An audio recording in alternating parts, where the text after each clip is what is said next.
Baik. Jadi untuk manajemen masjid itu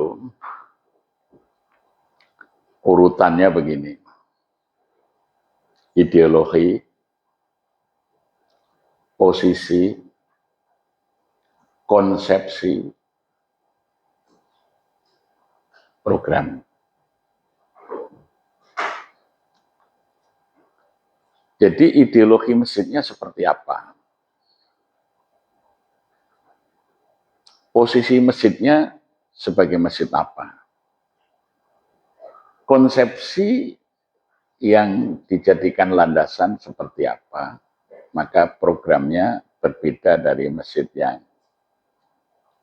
beda posisi tadi. Jadi yang pertama, Nabi kan membangun masjid di Kampung Kuba, sederhana, sekedar menjadi tempat ibadah dan tempat komunitas berkumpul. Kemudian Nabi membangun masjid yang paling ideal sebagai pusat peradaban baru. Nabi melepas ontanya dari Kuba, dan nanti di mana onta itu berhenti, Nabi akan menjadikan itu pusat peradaban. Nah, onta berhenti di tanah seorang anak yatim namanya Sahal.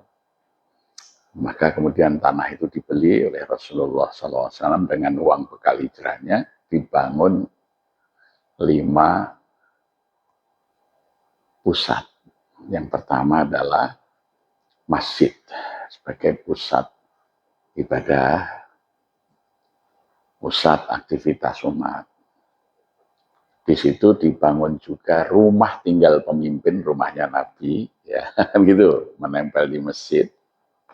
Di depannya dibebaskan tanah yang luas untuk kegiatan ketika di bangunan itu nggak cukup ketika semua anak-anak laki perempuan dikumpulkan misalnya dalam hari raya. Ini tanah lapang yang luas, namanya kalau bahasa kami sekarang alun-alun gitu kan. Ya, namanya zaman Nabi disebut musola. Karena Nabi mengatakan dalam hadisnya, man wajada sa'atan falam yudhi la yaqrabanna musallana. Jadi barang siapa mendapati dirinya mampu menyembelih kurban tidak berkorban, la yaqrabanna musallana. Jangan mendekati tempatku sholat. Maksudnya musola itu alun-alun, tanah lapang yang luas di luar masjid untuk sholat id, di mana laki-laki, perempuan, bahkan perempuan haid pun disuruh datang kan gitu. Itu ya. Kemudian pasar. Jadi para sahabat yang datang dari Makkah yang hijrah kan para pedagang kayak Abdurrahman bin Auf dan lain sebagainya. Dia tidak buka los di pasarnya orang-orang Yahudi di Quraido, di Nadir, Bani Nadir, di Khaybar. Tapi pasarnya dibuka di masjid itu, di depan masjid. Dan kemudian bagi warga yang meninggal disediakanlah di belakang masjid. Ini namanya Pancagatra. Masjid, rumah pemimpin, alun-alun, pasar, kuburan. Itu menjadi sistem tata ruang dalam kehidupan masyarakat Islam kemudian. Maka sejak kekhalifahan Turki sampai dengan keraton di Jogja, di Solo, semuanya begitu. Ada masjid, ada istana, tempat pemimpin, di belakang masjid makam, di depan masjid dan depan keraton alun-alun, dan di situ pasar. Ini pusat peradaban. Jadi kalau kita ingin membangun masjid sebagai pusat peradaban, harus satu paket. Nah, harus ada pasarnya, harus ada ruang publiknya, harus ada rumah pemimpinnya, ya kan gitu. Itu tata ruang yang akan dibangun. Ya, maka ketika Panembahan Jinbun, nama kecil dari Raden Patah itu menghadap Raja Majapahit, dikasih tanah di Gelagahumbo di tepi utara, pantai utara itu ya dibangun sama dengan masjid, kemudian alun-alun. Jadilah kota Demak tumbuh. Nanti Tualang jadi Semarang, ya, Muara Sungai Lamong nanti jadi Surabaya, semuanya dimulai dari masjid tadi. Masjid yang sebagai pusat peradaban. Jadi ada masjid yang sekedar sebagai tempat berkumpul beribadah, itu tipe masjid paling sederhana di masa Nabi, namanya Masjid Kuba. Tapi juga ada masjid di mana orang-orang yang datang dari kota-kota yang maju pada waktu itu, Damaskus ya, Palestina, Suriah, dari arah utara mau menuju ke Yathrib, melewati kampung Bani Salamah, dibangun Masjid Bani Salamah yang hari ini kita kenal sebagai Masjid Kiblaten. Ini masjid transit. Gitu. Jadi itu zaman Nabi sudah ada 3 tipologi masjid. Masjid Kuba, Masjid Nabi, dan Masjid Bani Salamah. Nah, maka kalau kita mengolah masjid, lihat dulu. Masjid kita itu secara ideologis, masjid yang mana? Kuba, Bani Salamah, atau Masjid Nabi sebagai pusat peradaban. Nah, karena kami ingin membangun peradaban, maka Masjid Johokarian yang pertama saya tetapkan sebagai masjid kampung, peradaban berbasis kampung. Karena istilah saya Jogja itu basisnya 3K. Kampung, keraton, kampus. ini, ya, sudah ada masjid keraton di Kauman, sudah ada masjid kampus, masjid kampungnya Jogokarian gitu kan gitu. Jadi peradaban yang berbasis kampung kita buat model. Ya, jadi posisinya itu. Nah, kemudian tumbuh karena kita buka 24 jam kan, orang mulai banyak singgah. Otomatis masjid kita ini juga berfungsi sebagai masjid transit, maka fasilitas transit harus kita sediakan. Apa? Toilet jumlahnya jangan terbatas. Ya, seperti ini misalnya kan ini masjid kampus. Tapi kan mungkin banyak tamu yang akan berkunjung ke pondok, bahkan ke kampus nanti. Ini kan bisa jadi masjid transit, maka harus dikembangkan jadi masjid transit. Fasilitas untuk transit itu dipikirkan. Maka yang saya lakukan pertama, saya bongkar pagar. Karena orang asing itu kalau datang, meskipun pagarnya itu ada gerbangnya bisa dibuka, bisa tutup, tapi kalau di pagar itu sudah membuat jarak, rasanya itu mau berhenti sehingga harus buka pagar. Itu bodoh sekali kalau kita menginginkan orang singgah dengan nyaman kok mesti dikasih pagar gitu. Sekalipun dengan berbagai alasan nanti bisa dibuka ini ya. Yang kedua, masjid jangan ditutup, bukan hanya jangan dikunci, jangan ditutup. Itu nggak ditutup kok Pak, dibuka. Cuman kan nanti kalau tidak ditutup, nanti kucing masuk, berak di masjid dan lain sebagainya. Nah, tapi kalau masjid itu dibuka, orang itu, oh masjidnya buka, mau kapan aja datangin. Nah, tapi meskipun tidak dikunci, tapi ditutup, itu sudah mengganggu perasaan kenyamanan orang yang mau singgah kan gitu. Sehingga berkembang dari masjid kampung, jadi masjid transit. Maka orang transit itu kapan saja 24 jam harus dibuka. Ya. Dulu ketika masjid lokal, masjid kampung, itu malam habis sisa sudah dikunci, pintunya ditutup kan gitu. Lampu sudah mati. Maka jamaahnya jamaah lokal. Infaknya cuma 8.640.000 setahun. Karena orang kampung itu kalau ke masjid, azan baru berangkat, tergesa-gesa. Dan sering cuma pakai sarung. Maksud saya pakai sarung itu, sarung nggak ada sakunya. Jadi nggak bawa dompet kalau ke masjid. Maka infaknya sepi gitu. Jadi, nah, bagaimana orang ke masjid bawa uang? Nah, masjid harus ada pasarnya. Makanya ada Baitul Muamalah, fungsinya begitu. Meskipun pasarnya itu hanya sekedar jualan angkringan apa. Maksudnya apa? Memancing orang kalau ke masjid bawa dompet. Ya, wah nanti sekaligus minum.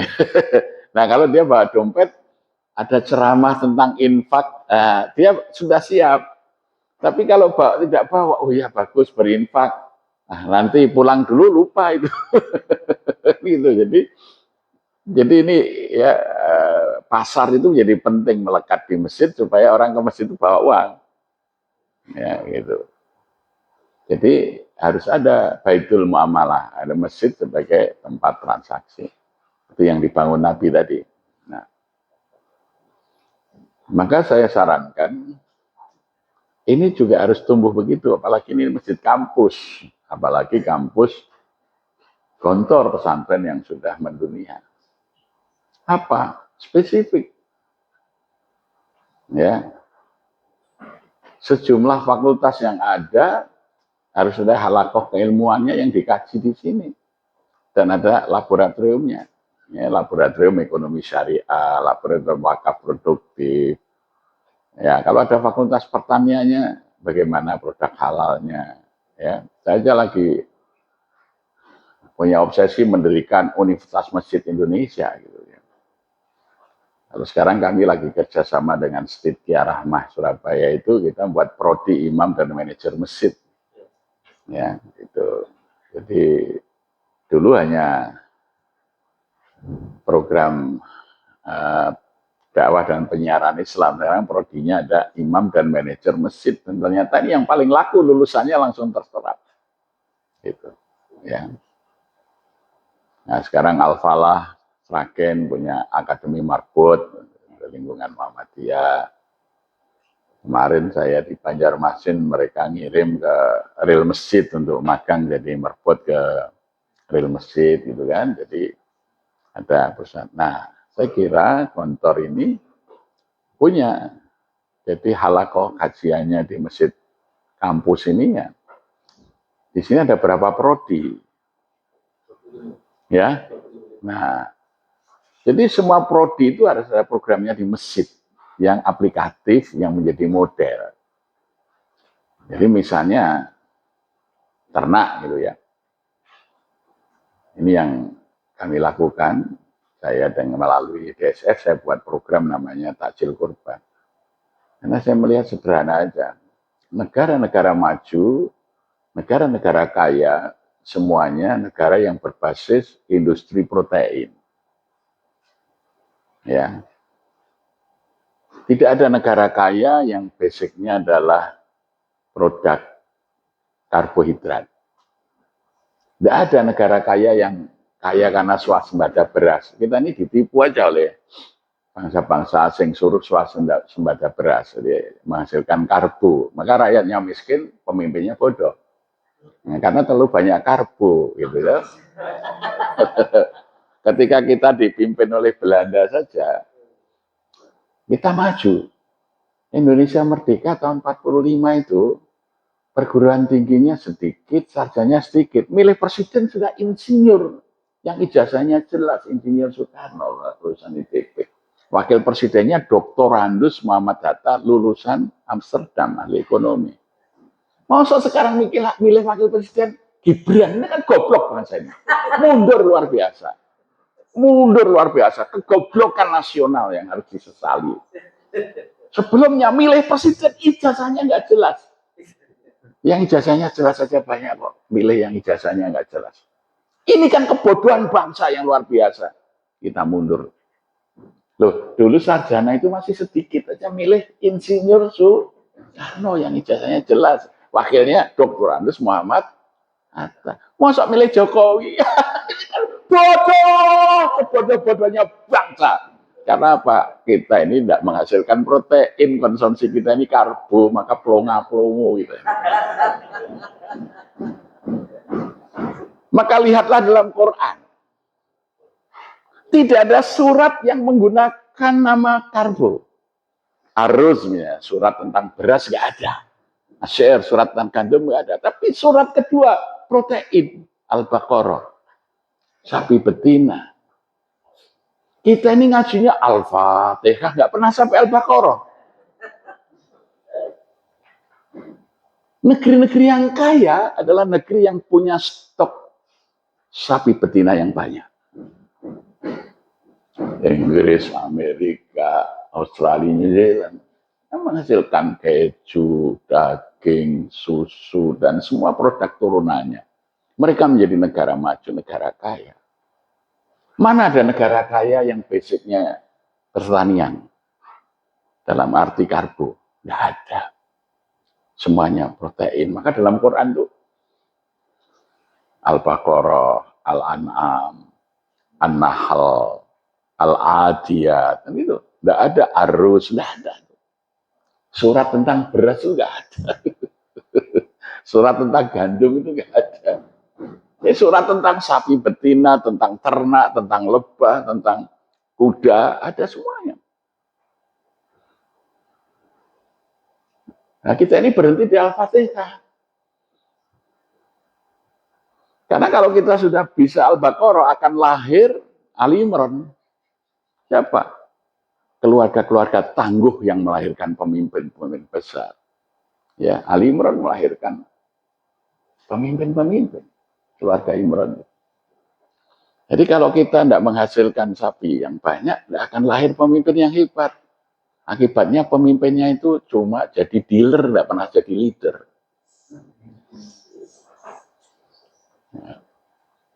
Ngajinya Al-Fatihah. Al-Fatihah, tidak pernah Al-Baqarah. Ya pernah. Ya, bayangkan saya menghitung sederhana saja.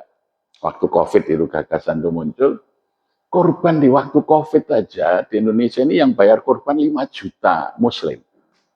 Kalau satu ekor ternak korban itu 3 juta, berarti setiap tahun itu ada, berarti setiap tahun itu 15 triliun uang itu dikeluarkan oleh umat Islam untuk menyembelih korban. Masuk negeri kita ini, umat kita itu miskin itu.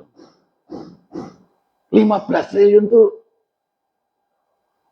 modal yang cukup besar per tahun loh itu. Maka saya, ayo coba ini hikmahnya kita ambil. Bagaimana kalau korban kita kelola? Kita buat takjil korban. Bayar di depan. Saya buat percontohan, saya buat model 3 tahun yang lalu itu. Saya pelihara domba di pondok, di Cangkringan itu. Terus kita buat hitungan berapa sih konsumsi pakan, biaya anak kandang. Akhirnya ketemu angka 5.500.000, orang cukup bayar sekali saja 5.500.000. Kita belikan bakalan pejantan 1, bakalan indukan 2, kita ternakkan. Nah itu bisa tiap tahun lagi, nggak usah beli korban lagi itu. Dari anaknya ini sudah untung. Sapi juga sudah hitungannya masuk, tapi kan modalnya tentu lebih besar kan. Gitu. Nah, alhamdulillah sudah berjalan 3 tahun. Yang kemudian kita sosialisasikan, kemarin kita stop karena minatnya luar biasa. Yang mau ikut gitu ya. Gitu. Nah, jadi insya Allah kita bisa menghasilkan produk ternak yang besar dengan modal yang hemat. Kalau biasanya umat itu 15 triliun per tahun, tapi kalau nanti di model takjil ini cukup setahun sehingga dana-dana 15 triliun per tahun bisa dialihkan untuk yang lain, korban tetap bisa berjalan. Bayangkan di Jabal Korban Mina itu 4 hari saja disembelih 2.900.000 ekor domba per tahun itu di Jabal Korban itu. Itu 100% diimpor dari New Zealand. Hari Nahar dan 3 hari Tasyrik itu domba untuk korban, untuk dam, ya, untuk hadiah, hadyu itu disembelih di itu. Belum sapinya, belum untanya. Masa sih kita tidak bisa maju gitu.